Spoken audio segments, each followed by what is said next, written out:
কোনোদিন শুনেছেন যে ভারত বলেছে চট্টগ্রাম চাই? কে পাগল নাকি? আমি প্রথমেই মানে দুঃখ প্রকাশ করি এদের বাংলাদেশি একজন বাংলাদেশি হিসেবে যে এই ধরনের যে বক্তব্য আসছে, এটা দিন আমি দুঃখ প্রকাশ করি একজন বাংলাদেশি হিসেবে। কারণ আমি নিজে আমি 45 ইয়ার্স ওল্ড, এই 45 বছর বয়সে আমি কোনোদিন শুনি নাই আসলে যে ভারত বাংলাদেশকে বা অস্থিতিশীল করবে বা ভারত বাংলাদেশে কোনো জায়গা দখল করে নিবে, এই ধরনের কোনো বক্তব্য ভারতের কোনো নেতার কাছ থেকে, ইভেন কোনো সাধারণ জনগণের কাছ থেকে কোনোদিন শুনিনি আমি। তো এই দিন আমি দুঃখ প্রকাশ করছি এই ধরনের বক্তব্য আসার জন্য। বাট এটা বাংলাদেশে আসলে কমন একটা ফেনোমেনন, কারণ এইভাবেই কিন্তু বাংলাদেশের জনগণকে ভারত বিদ্বেষী করে তুলছে এক শ্রেণীর আমরা আমরা ওপেনলি বলে এক শ্রেণীর ইজবুতি লোকজন, পাকিস্তান মদতপুষ্ট লোকজন, তারা কিন্তু এইগুলোই বলে আর কি। এইটাই তাদের একমাত্র পুঁজি। তারা ভারত বিদ্বেষ বা ভারত বিরোধিতাই এদের একমাত্র রাজনৈতিক হাতিয়ার, এদের আর কোনো কিছু নাই। এদের কাছে আর কিছু নাই, এদের কাছে দুইটা জিনিস আছে, একটা হলো ধর্ম আর একটা হলো ভারত বিদ্বেষ। আর যেহেতু ভারতের বেশিরভাগ লোকজন নন মুসলিম, কাজেই তারা কিছুই বোঝে না যে কিভাবে করবে, কিভাবে দখল করবে। না না, এটা বোঝার দরকার নাই তো। তারা বাংলাদেশের মানুষ, এই যে সেভেন সিস্টার্স কোন কোন রাজ্যগুলো এই সেভেন সিস্টার্স এর মধ্যে রয়েছে? কলকাতা বলছে, তারপরে বলছে হচ্ছে সেভেন সিস্টার্স, তারপর বলছে আগরতলা। না মানে এদের কাছে কি, এদের কাছে আপনি যদি বলেন মুম্বাই, এদের কাছে যদি ব্যাঙ্গালোর, এদের কাছে আগরতলা, সেভেন সিস্টার, মেঘালয়, মিজোরাম সবই এদের কাছে ভারত। হ্যাঁ, তারাই পুরো ভারতটাই দখল করে ফেলতে চায়। তো মানে ন্যূনতম জ্ঞান ধারণা, ন্যূনতম জ্ঞান বা জিওগ্রাফিক্যাল কোনো আইডিয়া তো এদের নাই। এই যে লোকের আপনারা ক্লিপ দেখালেন, সে বাংলাদেশের তেমন গুরুত্বপূর্ণ কোনো ব্যক্তি না।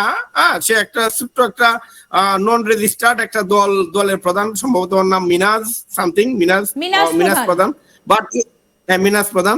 তো ভারত বিরোধিতাই এদের মূল শক্তি, এদের কিন্তু আর কাজ নাই। বাংলাদেশে আমি বলি, বাংলাদেশের রাজনীতি দুই ভাগে বিভক্ত একদম ওপেনলি। একটা হলো প্রো 71 মানে মুক্তিযুদ্ধ কেন্দ্রিক, যেটা বাংলাদেশ আওয়ামী লীগ, আর আরেকটা হলো আপনার পাকিস্তান প্রেম, পাকিস্তান প্রীতি মানে ভারত বিরোধিতা। এই দুইটা জিনিস ছাড়া বাংলাদেশে আর কোনো রাজনৈতিক মূল কোনো ভিত্তি নাই। বাংলাদেশের রাজনৈতিক দল দুইটা ভাবে, মানে বাংলাদেশের সব ধরনের রাজনৈতিক দলকে আপনি দুই ভাগে ভাগ করতে পারেন। একটা হলো প্রো 71, একটা হলো এন্টি 71, মানে যারা বাংলাদেশের স্বাধীনতা চায় নাই, যারা পাকিস্তানপন্থী, যারা ভারত বিরোধী, তারা হইলো একটা গ্রুপ, মানে এক ধরনের রাজনৈতিক দল। আর আরেক দিকে আছে আপনার প্রো 71। এইখানে একসময় বাম দল যেগুলা ছিল তারা প্রো 71 ছিল একসময়, কিন্তু আমরা দেখতে পেলাম গত সপ্তাহে এই দিন কমিউনিস্ট পার্টির যে প্রধান মুজাহিদুল ইসলাম সেলিম, উনিও গিয়ে দেখলাম যে এই দিন বর্তমান হিজবুত সরকারের যে উপদেষ্টা যিনি ডক্টর মোহাম্মদ ইউনূস, উনার কাছে গিয়ে গোলাগুলি করছেন। তো এটা দুঃখজনক আসলে। একসময় আমরা ভাবতাম যে কমিউনিস্ট পার্টি হয়তো প্রো 71 যারা দেশপ্রেম আছে এদের, কিন্তু বর্তমানে যা বোঝা যাচ্ছে এদের এইটা নাই। আর ইসলামিস্ট যে দলগুলো আছে তারা তো তাদের তো একটাই বক্তব্য, এই যে ভারত দখল করো আর পাকিস্তান যখন এই ধরনের উল্টো পাল্টা কথা বলছেন, সেভেন সিস্টার্স দখল করব, কলকাতা দখল করব, তাকে ঘিরে রেখেছেন বেশ কয়েকজন। ছবিটা যদি একটু চালানো সম্ভব হয় প্রোডাকশন টিমে, তাহলে বলবো এই যে ঘিরে রেখেছেন বেশ কয়েকজন, এরা কারা এবং এরাও কি বিশ্বাস করে যে সত্যি সত্যি তাদের পক্ষে কলকাতা দখল করা, এই যে কথাটা বলছে এটা কিভাবে করতে হয়? এই যে ঘিরে রেখেছে বেশ কয়েকজন, যৌতুক চাইছেন নাকি, মেয়েকে তো আমরা বিয়ে দিনি, মেয়ে পালিয়ে গিয়েছে, মানে এগুলো তারা বিশ্বাস করে পেছনে যারা রয়েছে? মানে এই পাগলের প্রলাপ। এইগুলা শুনেন, এক পাগল এক পাগলকে আপনার সাহায্য করে সবসময়। এই যে পাগল সে পাগলামি করতেছে, পিছনের গুলো তো পাগলই। তো এক পাগল এক পাগলকে আপনার তোর ওই কি বলে সাপোর্ট দিবেই। তো এরা আসলে মূর্খ, বুঝছেন? এরা সম্পূর্ণ মূর্খ, এদের কোনো শিক্ষা নাই। তারা ছোটবেলা থেকে একটা জিনিসই জানে যে আমাদের বাংলাদেশটা ভুলে স্বাধীন হয়ে গেছে, পাকিস্তান থাকা অবস্থায় আমরা ভালো ছিলাম, এখন এটা আসলে ভুল ক্রমে বাংলাদেশ হয়ে গেল, এটা যদি পাকিস্তান থাকতো আমরা ভালো থাকতাম, এবং ভারত আমাদেরকে ভুল বুঝিয়ে আমাদেরকে স্বাধীনতা এনে দিয়েছে। এই জিনিসটা তারা ছোটবেলা থেকে এরা এইগুলোই শিখে বড় হয়, এবং তারা মাদ্রাসাতে পড়ে। মাদ্রাসার শিক্ষা ব্যবস্থা আপনি বাংলাদেশে ভালোভাবে জানেন যে কি অবস্থা, তারা কি শিখে আসলে। তারা দুইটা জিনিসই ছোটবেলা থেকে শিখে, যে আমাদের বাংলাদেশের স্বাধীনতা ভুলভাবে হয়েছে, আসলে পাকিস্তানে আমরা ভালো ছিলাম। এক এইটা তারা বুঝে। আর আরেকটা তারা বুঝে যে ভারত আমাদের সব নিয়ে নিচ্ছে, ভারত আমাদেরকে চাপে রাখে, ভারত আমাদেরকে বাজার বানিয়ে রেখেছে। এই যে দুইটা বিষয়, এইটাই এদের রাজনৈতিক জ্ঞান, এবং এর বাইরে এদের কোনো জ্ঞান নাই। তো সে এক পাগলামি করতেছে, পিছনের দিকে আরেক পাগলগুলা তো পাগলগুলাকে হেল্প করবে। তবে সবচেয়ে বড় কথা হলো, আমাদের আরেকটা মধ্যপন্থী দল আছে, বাংলাদেশ জাতীয়তাবাদী দল, বিএনপি বলে, যেটা খালেদা জিয়ার দল। একদম আপনি বিএনপির কথা তুললেন, আমি শোনাই। এই বিএনপি নেতা রিজভি একটা মন্তব্য করেছেন, আগে শোনাই, তারপরে আসবো এই রিজভির আলোচনাতে। শোনাই আপনাদের, শুনুন। মনে করেছে আমরা বোধহয় একেবারে বাস ঝাড়ের মধ্যে থাকি।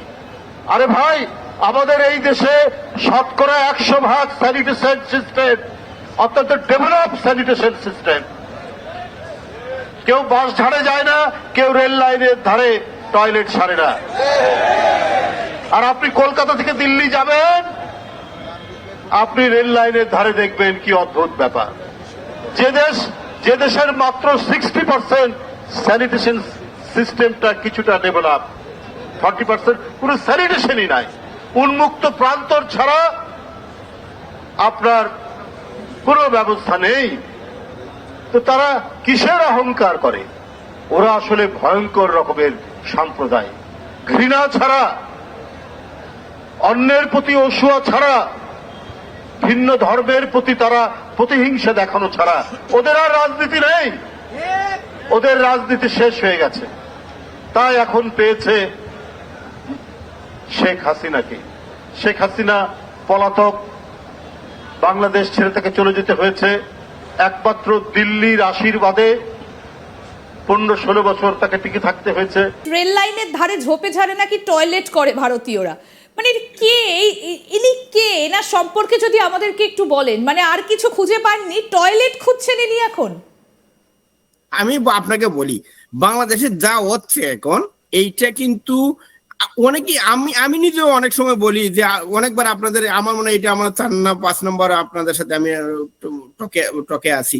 বিষয়টা হলো কি, বাংলাদেশে যা হচ্ছে, বাহ্যিকভাবে মনে হচ্ছে যে হিজবুত ইসলামিস্ট উনারা দখল করে নিয়েছে, কিন্তু মূল যে মানে মূল পাওয়ার গেম কিন্তু এই বিএনপির হাতে। বাংলাদেশ কিন্তু মূলত কিন্তু এই যে বিএনপির যে তথাকথিত ধরেন মধ্যপন্থী রাজনৈতিক যে দলটা, তারাই কিন্তু বাংলাদেশকে ঘিরে রেখেছে চতুর্দিকে, এবং তারাই কিন্তু নষ্ট করছে এই মুহূর্তে। এবং আপনি রুট লেভেলে বাংলাদেশের যত মানে কি বলে দুর্নীতি হচ্ছে, যত সন্ত্রাস হচ্ছে, যত হামলা নির্যাতন হচ্ছে, সবই করছে কিন্তু এই বিএনপি।